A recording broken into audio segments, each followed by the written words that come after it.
ಇನ್ನು ಎದ್ದೇ ಇಲ್ಲ, ಜಳಕ ಮಾಡಂತ ಆಲ್ರೆಡಿ. ಆಮೇಲೆ ಮಾಡ್ತಿದ್ದ ಸತೀಶ್ ಅಣ್ಣ ಇನ್ಸ್ಪೈರ್ ಆಗಿ ತಗೊಂಡಿದ್ದೀನಿ. 8 ಗಂಟೆಯಿಂದ ಸ್ನಾನ ಮಾಡ್ತಿದ್ದೀನಿ. ಹಂಗಾರೆ ಸತೀಶ್ ಅಣ್ಣ ಬ್ರೇಕಪ್ ಮಾಡ್ತಿ ಬಿಡು ನೀನು. ಏನ್ ರೆಕಾರ್ಡ್ ಬೇಕಾ?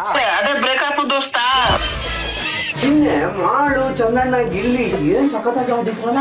ಏನ್ ಆಡಿದ್ರೆ ಏನೋ ಬಿಡು ದೋಸ್ತ. ಲಾಸ್ಟಿಗೆ ಫೈನಲ್ ಹೋಗಿದ್ದು ನಮ್ಮ ರಾಜ ಮಾತನೇ ಅಲ್ಲ ದೋಸ್ತ.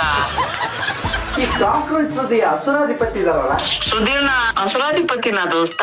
ಇವ್ನ ಮರ್ತೇ ಬಿಟ್ಟಿದ್ದೀನಿ ದೋಸ್ತ. ಅದ್ರ ಬಗ್ಗೆ ಸುದೀಪ್ ಸರ್ ಏನಾದ್ರು ಕೇಳ್ತಾರ ನೋಡೋಣ ಇವತ್ತು. ಮಾತಾಡೋದಿಲ್ಲ, ದೆವ್ವನ್ನ ಬಿಡಿಸ್ತಾರ ಬಾ ಈ ಸಲ.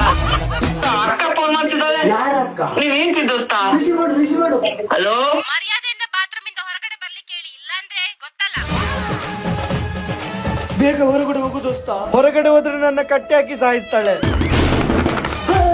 ದೋಸ್ತ ಸತ್ತ.